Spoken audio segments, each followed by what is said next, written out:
You may have seen the billboards along Bay Area freeways. They read, "Pregnant, scared, call us." But who exactly is on the other end of that 800 number? Well, a national pro-choice foundation launched an investigation into 200 California crisis pregnancy centers. They say those centers are providing false medical advice. NBC Bay Area's Vicki Nguyen looks into the claims and takes us inside a crisis pregnancy center. And what we found was unbelievably alarming. Megan Doran helps lead NARAL Pro-Choice California. She says a 2-year investigation into so-called crisis pregnancy centers, or CPCs, uncovered disturbing trends.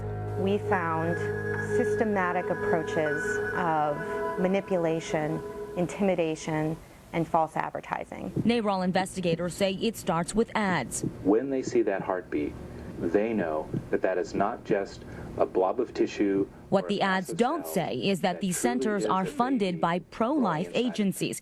NARAL says its investigation found many clinics provide false information about abortions.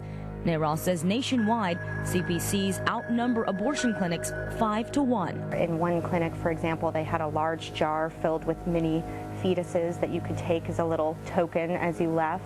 Undercover volunteers went into 14 pregnancy centers in 4 California counties. They also called some 200 centers statewide. Among NARAL's key findings, 60% of CPCs advised women condoms are ineffective in reducing pregnancy and certain STDs. Any allegation that condoms are not effective at preventing pregnancy or preventing the spread of sexually transmitted diseases is false. UCSF OBGYN Jennifer Kern says if the clinics are telling women this, they're wrong. Many women who show up at these crisis pregnancy centers don't realize that they are at a place that is not offering unbiased, scientifically correct information. NARAL says 70% of CPCs told women abortion increases the risk of breast cancer. Abortion does not lead to breast cancer. NARAL also found 85% of the CPCs said abortion increases the risk of infertility. Abortion definitely does not lead to infertility. Yes, we are pro-life. Valerie Hill heads Real Options, formerly known as Community Pregnancy Center. We always tell every client that they can parent,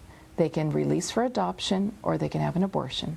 She says women are given forms right away that clearly state the center's stance on abortion. We do not provide for abortions, nor do we refer for abortions. But they do talk to women about the risks. This could be scary if I was sitting with a peer counselor and they told me about hemorrhage and infection and effects on later pregnancy, breast cancer, death. It could be scary, but abortion isn't a light decision to make. Are the peer counselors qualified to talk about these medical implications from abortions? They are qualified to give this medical information as it has been reviewed by a medical advisory board. Hill disputes NARAL's claims that crisis pregnancy centers have a pro-life agenda. We respect women's decisions. We respect their right to have full information. But she defends some of the practices criticized in the investigation. Do you believe abortion increases the risk of breast cancer? I believe it's a possibility. Do you believe abortion increases the risk of infertility? I believe that's a possibility also. I really needed somebody to talk to. Angelique, who was featured in the center's ad, says she came here after an unplanned pregnancy. While she didn't know the pro-life stance of this clinic, she says it didn't matter. It's irrelevant. They're stepping up and providing a service that's not provided. I wasn't judged based on choosing to abort or not abort. NARAL researchers say every woman should have that same experience wherever they go. Vicki Nguyen, NBC Bay Area News. Now, Real Option is one of the centers NARAL investigators called, but they did not identify any problems there. National Institute of Family and Life Advocates responded to NARAL's investigation by saying, quote, NARAL has devoted itself for nearly 3 decades to attacking the integrity of pro-life pregnancy resource centers. This new attack is more of the same tired old hysterical rant of an abortion advocacy group that has no tolerance for those who disagree with their agenda. That is a quote. You can find a link to the entire report on our website. Go to NBCBayArea.com and search pregnant.